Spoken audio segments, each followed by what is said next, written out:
मंदिर में आएंगे प्रभु आएंगे, आएंगे प्रभु आएंगे, तुमसे कुछ कहने लिए, तुमसे कुछ सुनने लिए, तुमसे कुछ कहने लिए, तुमसे कुछ सुनने लिए, तुम पे सब वरने लिए, तुमको प्रभु आराधने, तोरे घर में तोरे मंदिर में आएंगे, तोरे घर में तोरे मंदिर में आएंगे।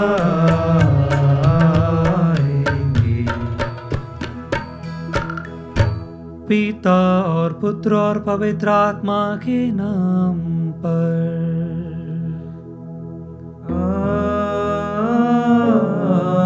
आमीन।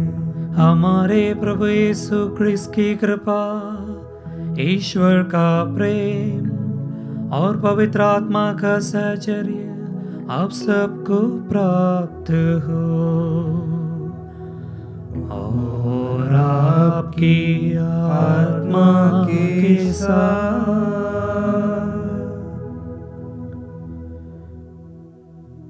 प्यारे भाई और बहनों, चालीसा समय का तीसरा सप्ताह में हम प्रवेश कर रहे हैं और पूजन विधि हमें नबी का कार्य करने के लिए आमंत्रित करती है।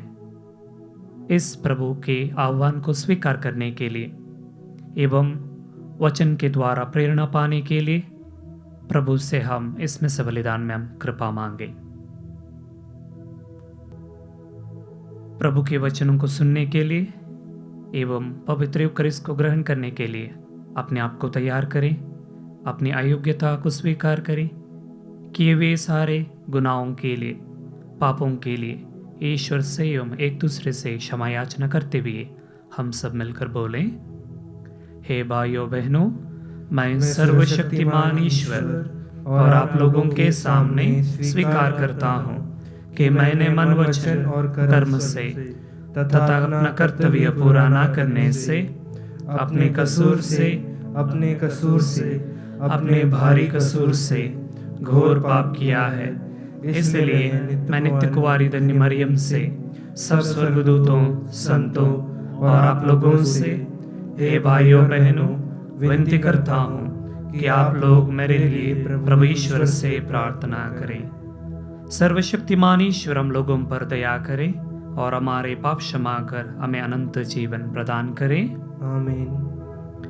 हे प्रभु हम पर दया कर, हे प्रभु हम पर दया कर, हे क्रिस्त हम पर दया कर, हे क्रिस्त हम पर दया कर, हे प्रभु हम पर दया कर, हे प्रभु हम पर दया कर।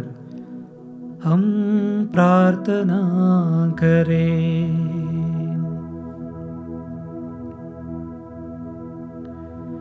हे प्रभु, अपनी अमोघ अनुकंपा के कारण कलीसिया को शुद्ध कर और उसकी रक्षा कर। यह तेरे बिना स्वस्थ और सुरक्षित नहीं रह सकती।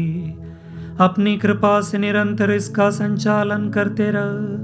हमारे प्रभु तेरे पुत्र यीशु ख्रिस्त के द्वारा, जो तेरे तथा पवित्र आत्मा के संग एक ईश्वर होकर युगानुयुग जीते और राज्य करते हैं।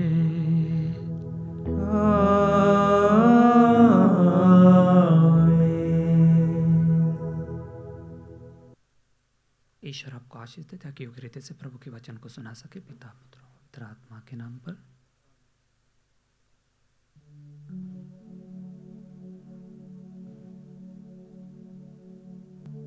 पहला पाठ राजाओं का दूसरा ग्रंथ, अध्याय 5, वाक्य संख्या 1 से 15। इज़राइल में बहुत से कोढ़ी थे। उनमें से कोई नहीं बल्कि सीरी नामन ही निरोग किया गया है।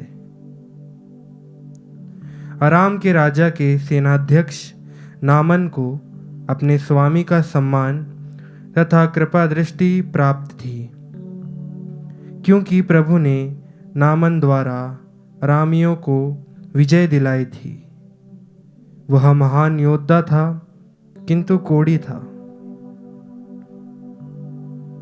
अरामी छापा मार किसी समय इज़राइल के देश में एक कन्या को उठाकर ले आए थे और वह नामन की पत्नी की दासी बन गई थी। उसने अपनी स्वामिनी से कहा, यदि मेरे स्वामी समारिया में रहने वाले नबी से मिल जाते तो वह उन्हें कोढ़ से मुक्त कर देते। नामन ने अपने स्वामी को बताया कि इज़राइली कन्या ने क्या क्या कहा है। इस पर अराम का राजा बोला, तुम वहाँ जाओ, मैं तुम्हें इज़राइल के राजा के नाम एक पत्र दूंगा। नामन चल पड़ा और वह चांदी के 10 तोड़े, सोने की 6000 अशरफियाँ और 10 जोड़े कपड़े अपने साथ ले गया। उसने इज़राइल के राजा को वह पत्र दिया। उसमें यहाँ लिखा था, मैं इस पत्र के साथ अपने सेवक नामन को आपके पास भेजता हूँ, जिससे आप उसे कोढ़ से मुक्त कर दें। इज़राइल का राजा पत्र पढ़ते ही अपने वस्त्र फाड़कर बोला, मैं तो ईश्वर नहीं हूँ जो मार और जिला सकता है। तो उसने किसी को कोढ़ से मुक्त करने के लिए क्यों मेरे पास भेजा है? वह निश्चय ही मुझसे लड़ने का बहाना ढूंढ रहा है। जब ईश्वर भक्त एलीसै को यह पता चला कि इज़राइल के राजा ने अपने वस्त्र फाड़ डाले हैं, तो उसने राजा के पास यह कहला भेजा, आपने क्यों अपने वस्त्र फाड़ डाले हैं? वह मेरे पास आए तो वह जान जाएंगे कि इज़राइल में एक नबी विद्यमान है। इसलिए नामन अपने घोड़ों और रथों के साथ आकर एलीसै के घर के द्वार पर खड़ा हो गया।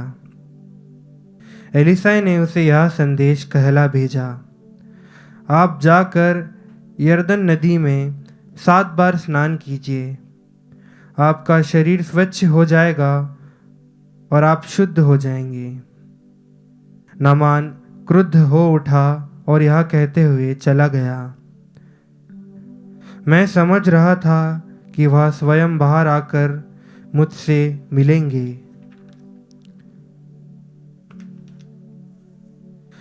अपने प्रभु ईश्वर का नाम लेकर प्रार्थना करेंगे और कोढ़ के स्थान पर हाथ फेर कर उसे दूर कर देंगे।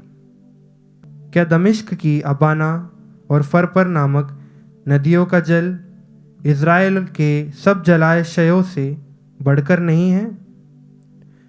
क्या मैं उनमें स्नान कर शुद्ध नहीं हो सकता था?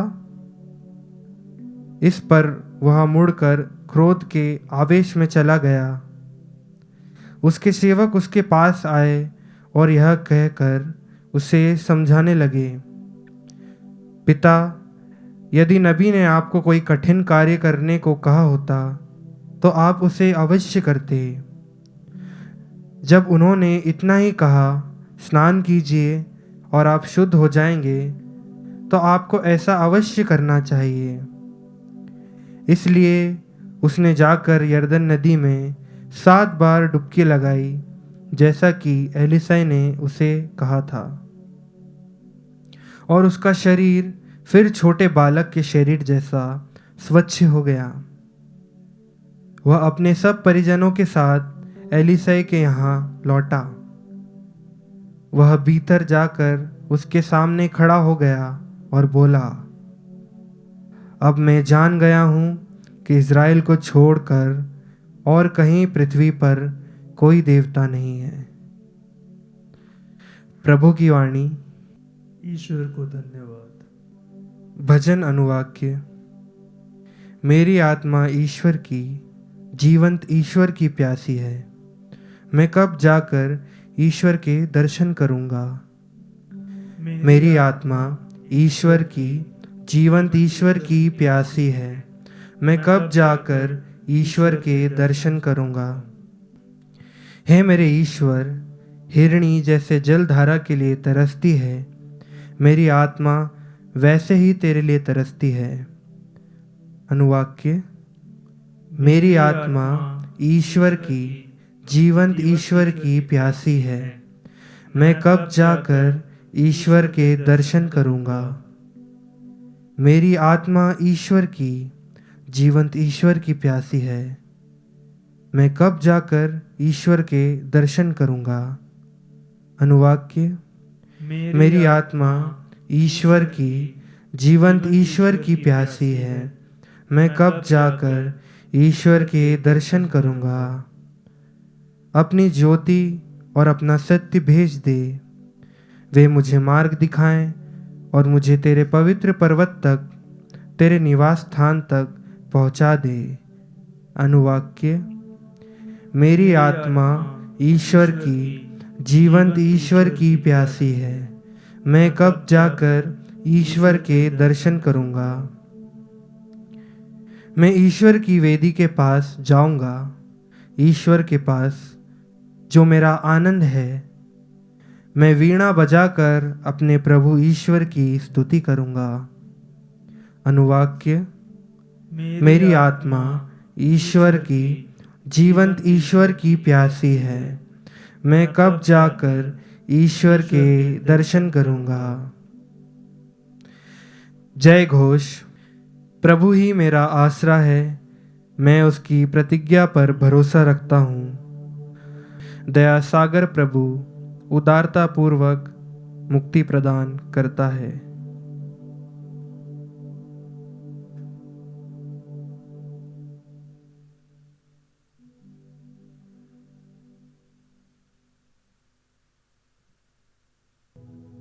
प्रभु आप लोगों के साथ हो और आपकी आत्मा के साथ। संत लूकास के अनुसार पवित्र सुसमाचार। हे प्रभु, तेरी महिमा हो। यीशु ने नाज़रेत आकर सभागृह में लोगों से कहा, मैं तुमसे कह देता हूँ, अपनी मातृभूमि में नबी का स्वागत नहीं होता। मैं तुम्हें विश्वास दिलाता हूँ कि जब एलियस के दिनों में 3.5 वर्षों तक पानी नहीं बरसा और सारे देश में घोर अकाल पड़ा था, तो उस समय इज़राइल में बहुत सी विधवाएं थी। फिर भी एलियस उनमें से किसी के पास नहीं भेजा गया। वह सिदोन में सरप्ता की एक विधवा के पास ही भेजा गया था। और नबी एलिसियुस के दिनों में इज़राइल में बहुत से खोड़ी थे, फिर भी उनमें से कोई नहीं, बल्कि सिरी नामन ही निरोग किया गया था। यह सुनकर सभागृह के सब लोग बहुत क्रुद्ध हो गए। वे उठ खड़े हुए और उन्होंने यीशु को नगर से बाहर निकाल दिया। जिस पहाड़ी पर उनका नगर बसा था, वे यीशु को उसकी चोटी तक ले गए ताकि उन्हें नीचे गिरा दें, परंतु वह उनके बीच से निकलकर चले गए।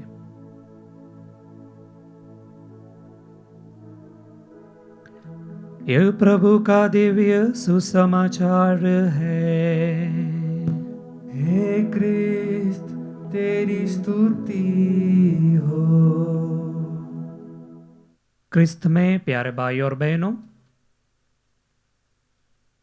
आज की पूजन विधि हमें एक नबी के रूप में कार्य करने के लिए आमंत्रित करती है। तो नबी कौन है?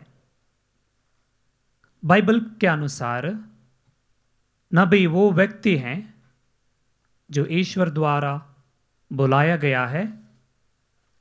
उनके वचन और सच को लोगों के सामने लाने के लिए या प्रस्तुत करने के लिए उन्हें जिम्मेदारी दी जाती है, और जो ईश्वर से भटक गए लोगों को ईश्वर के मार्ग पर लाने का प्रयत्न एक नबी करता है। प्यारे भाई और बहनों,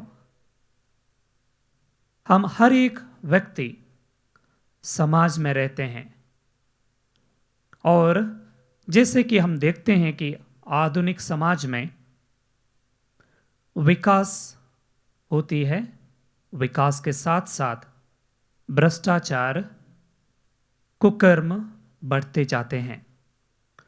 समाज में हम देखते हैं 3 प्रकार के लोग रहते हैं। पहले जो हमेशा समाज के भलाई के लिए कार्य करते हैं, इसके दौरान कष्ट भी सहते हैं, उनका तिरस्कार भी होता है और इन चुनौतियों को सामना भी करना पड़ता है।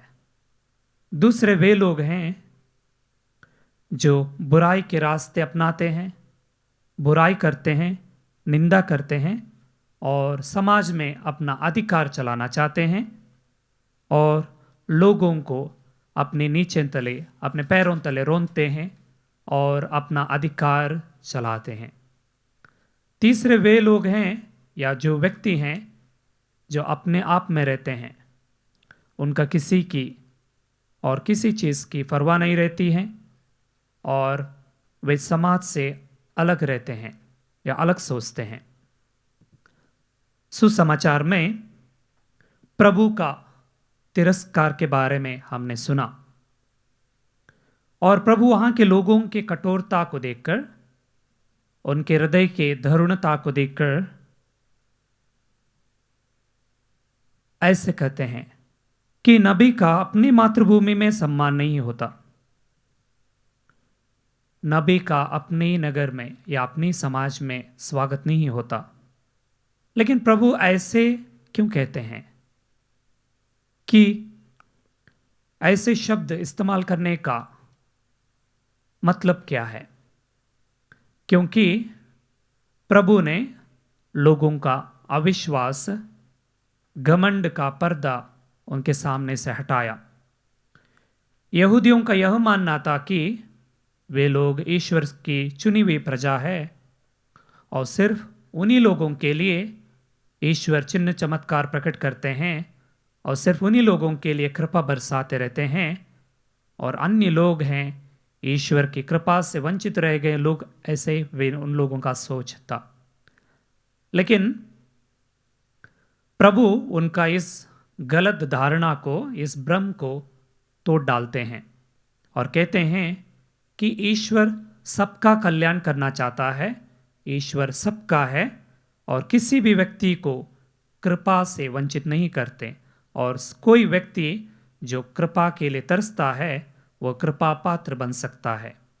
इसलिए आज के सुसमाचार में प्रभु 2 व्यक्तियों का जिक्र करते हैं, सिरीनी नामन और जरप्ता की विधवा। वे दोनों गैर यहूदी थे और गैर यहूदी होने के बावजूद भी ईश्वर उनके बीच में एक नबी को भेजते हैं और उनको नया जीवन प्रदान करते हैं।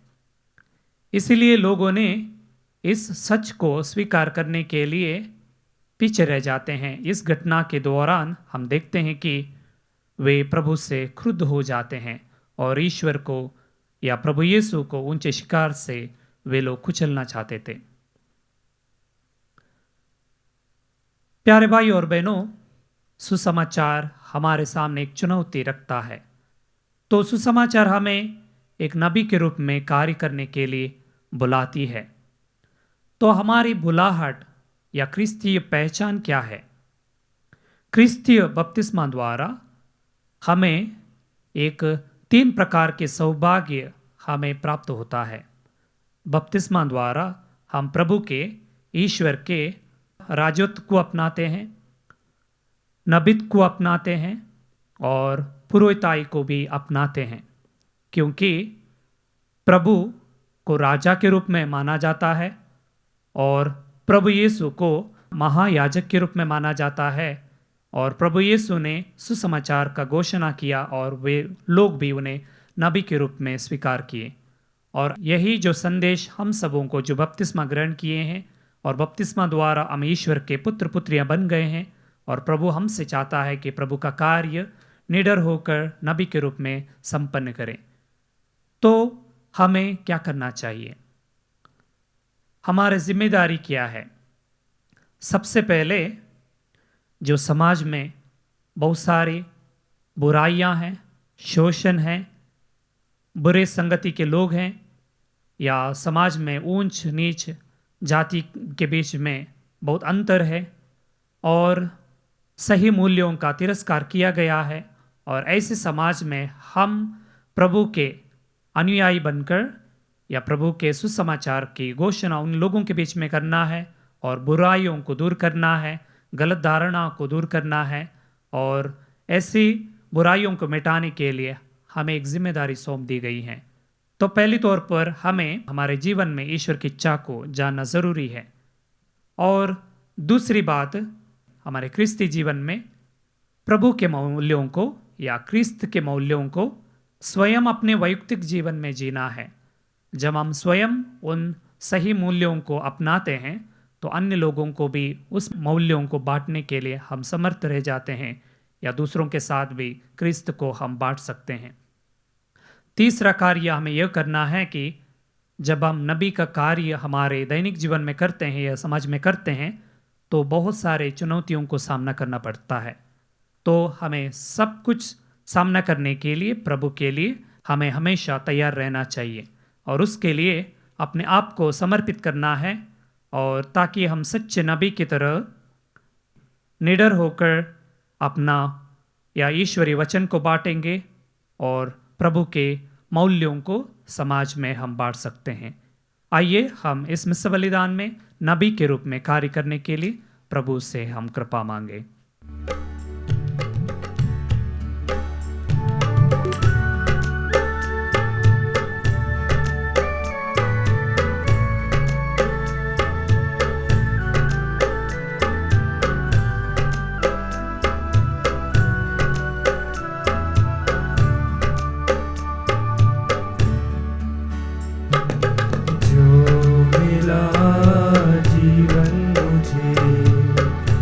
अर्पण है तुझ पे ना, जो है मेरा सो है तेरा, दाल रोटी के साथ। ये जो है मेरा मन, कर दो इसे पावन, इस पे पड़े तेरी छाया, सुंदर बने जीवन। जो मिला जीवन मुझे, अर्पण है तुझ पे ना, जो है मेरा सो है तेरा, ताकर सो के साथ।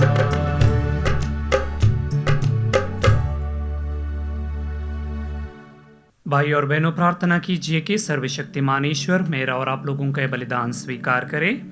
प्रभु अपने नाम की स्तुति तथा महिमा के लिए और हमारे तथा अपने समस्त पवित्र कलीसिया के लाभ के लिए आपके हाथों से यह बलिदान स्वीकार करें।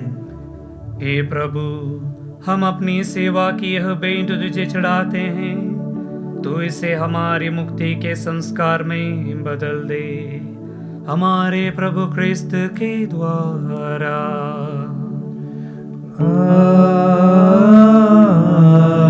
आमीन। प्रभु आप लोगों के साथ हो और आपकी आत्मा के साथ। प्रभु में मन लगाइए। हम प्रभु में मन लगाए हुए हैं। हम अपने प्रभु ईश्वर को धन्यवाद दे। यह उचित और न्याय संगत है। पवित्र पिता, सर्वशक्तिमान और शाश्वत ईश्वर, यह वास्तव में उचित और न्याय संगत है, हमारा कर्तव्य तथा कल्याण है कि हम सदा और सर्वत्र तुझे धन्यवाद दें। तू चाहता है कि हम आत्मत्याग के द्वारा तेरे प्रति अपनी कृतज्ञता प्रकट करें, अपनी पापमय दुष्टता कम करें, गरीबों को भरण पोषण में योगदान दे और तेरी दयालुता का अनुकरण करें। इसीलिए असंख्य स्वर्गदूतों के स्वर में स्वर मिलाकर हम भी तेरी महिमा का बखान करते हैं।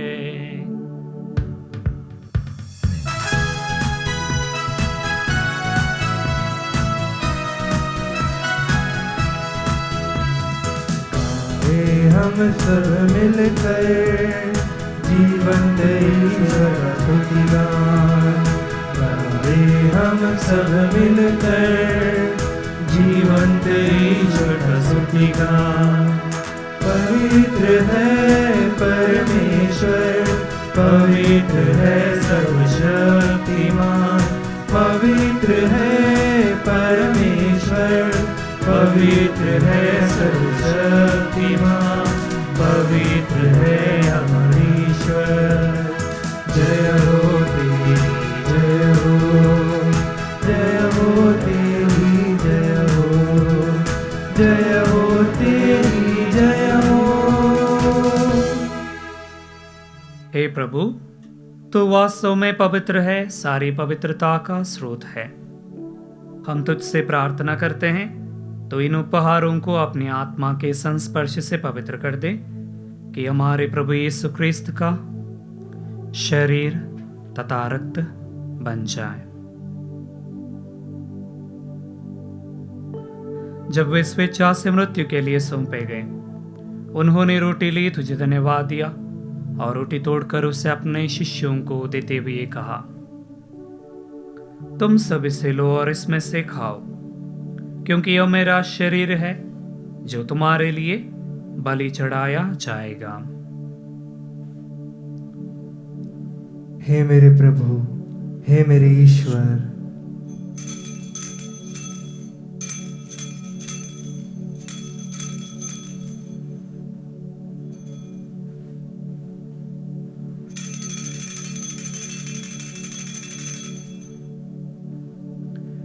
इसी भांति भोजन के बाद उन्होंने कटोरा लिया, तुझे धन्यवाद दिया और उसे अपने शिष्यों को देते हुए कहा, तुम सब इसे लो और इसमें से पियो, क्योंकि यह मेरे रक्त का कटोरा है, नवीन और अनंत व्यवस्थान का रक्त, जो तुम्हारे और बहुतों के पापों की क्षमा के लिए बहाया जाएगा। तो मेरी स्मृति में यह करो।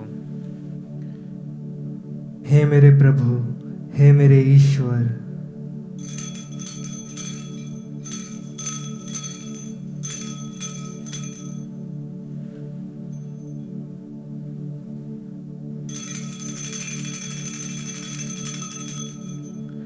विश्वास का रहस्य। हे प्रभु, हम तेरी मृत्यु तथा पुनरुत्थान की घोषणा तेरे पुनरागमन तक करते रहेंगे। इसलिए हे प्रभु, हम क्रिस्त की मृत्यु और पुनरुत्थान की स्मृति में तुझे जीवन की रोटी और मुक्ति का कटोरा चढ़ाते हैं। हम तुझे धन्यवाद देते हैं कि तूने हमें अपने सम्मुख उपस्थित होने और अपनी सेवा करने का सौभाग्य प्रदान किया है। हमारा नम्र निवेदन है कि हम सब क्रिस्त का शरीर और रक्त ग्रहण करके पवित्र आत्मा के द्वारा एकता के सूत्र में बंधे रहें। हे प्रभु, हमारे संत पिता फ्रांसिस, हमारे धर्माध्यक्ष चाको और सभी याजकों के साथ विश्व भर में फैली अपनी कलीसिया के सुधीले तथा इसे प्रेम में सिद्ध बना दे। हमारे उन भाई बहनों की भी सुधीले जो पुनरुत्थान की आशा में परलोक से धार चुके हैं, उन्हें और सभी मृतकों को अपने दर्शन का सौभाग्य प्रदान कर हम सब पर दया दृष्टि डाल कि हम भी अनंत जीवन के सहभागी बने और ईश्वर की माता धन्य कुमारी मरियम, उनके वर धन्य यूसुफ, धन्य प्रेरितों तथा सब संतों के साथ जो युग युग में तेरे प्रति विश्वस्त बने रहे, तेरी स्तुति और महिमा कर सके, तेरे पुत्र यीशु क्रिस्त के द्वारा।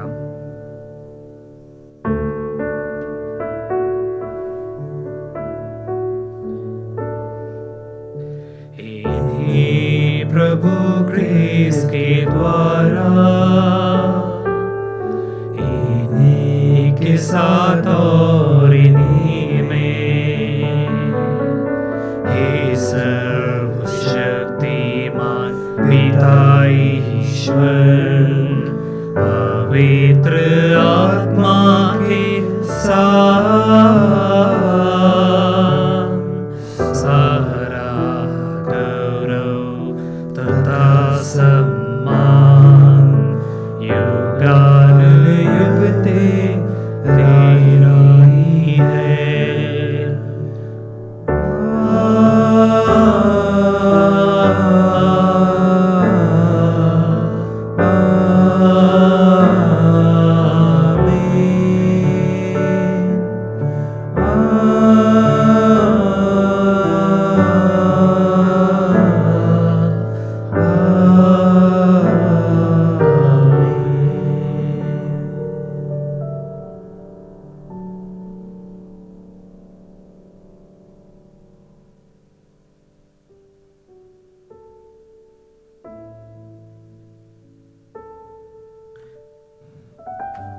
अपने दैनिक जीवन में प्रभु के योग्य बनने के लिए और प्रभु के कार्य को आगे बढ़ाने के लिए जो कृपा, वही प्रार्थना के साथ प्रार्थना करें जो प्रभु यीशु ने हमें सिखाया है।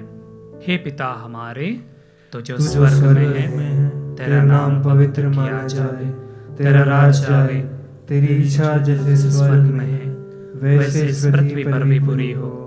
हमारा प्रतिदिन का आहार आज हमें दे, और हमारे अपराध हमें क्षमा कर, जैसे हम भी अपने अपराधियों को क्षमा करते हैं, और हमें परीक्षा में न डाल, परंतु बुराई से बचा।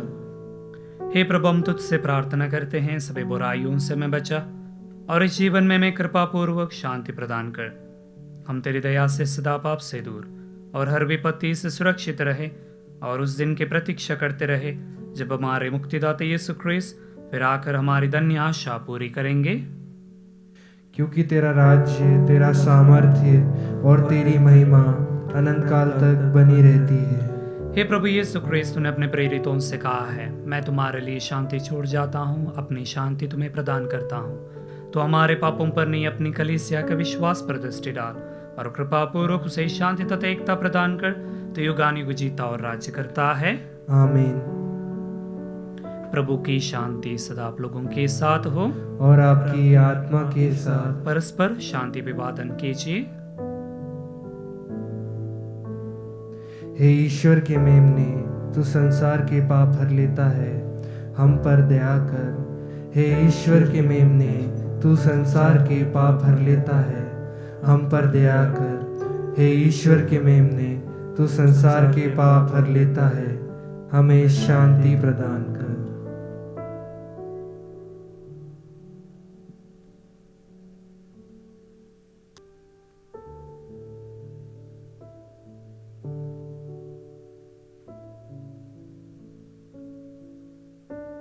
देखिए ईश्वर का मेमना, इन्हें देखिए जो संसार के पाप हर लेता है। धन्य हम सब इस प्रभु के भोज में बुलाए गए हैं। हे प्रभु, मैं इस योग्य नहीं हूँ कि तू मेरे यहाँ आए, किंतु एक ही शब्द कह दे और मेरी आत्मा चंगी हो जाएगी। उसका शरीर तथा रक्त अनंत जीवन के लिए मेरी रक्षा करता रहे।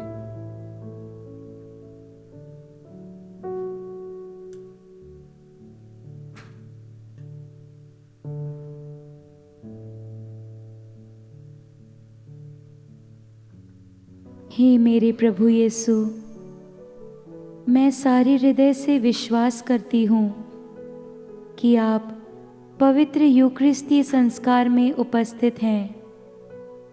हे प्रभु, मैं सभी चीज़ों से बढ़कर आपको प्रेम करती हूँ, और मेरी यही अभिलाषा है कि आप मेरी आत्मा में आकर बस जाएं, क्योंकि हे प्रभु, मैं आपको आज ग्रहण करने में असमर्थ हूँ। हे प्रभु, आध्यात्मिक रूप से आकर मेरे हृदय में समा जाइए। हे यीशु, मैं आज आप में एक होना चाहती हूँ और आप में समा जाना चाहती हूँ। हे प्रभु, यह कभी ना होने पाए कि मैं आपसे कभी अलग हो जाऊं। आमीन। समस्त जातियों प्रभु की स्तुति करो, क्योंकि हमारे प्रति उसकी सत्य प्रतिज्ञता अपार है। हम प्रार्थना करें। हे प्रभु, तेरे संस्कार में हमारी सहभागिता हमें शुद्ध करे और हमें एकता का वरदान दे। हम यह प्रार्थना करते हैं अपने प्रभु ख्रिस्त के द्वारा।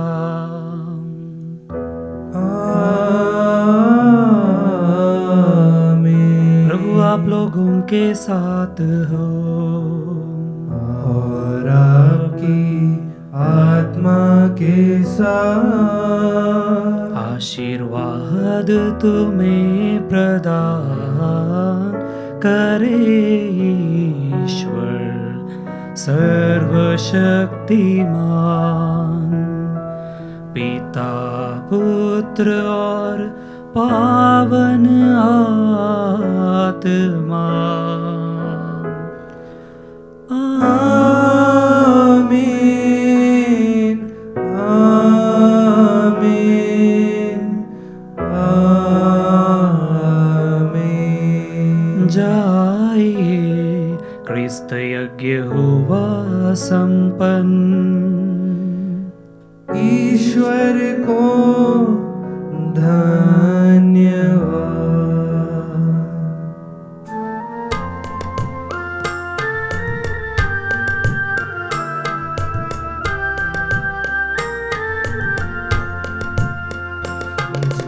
क्रूस पे कुर्बान वो मेरा मसीहा है, हर ज़ख्म जो उसका वो मेरे गुनाह का है, वो मेरे गुनाह का है।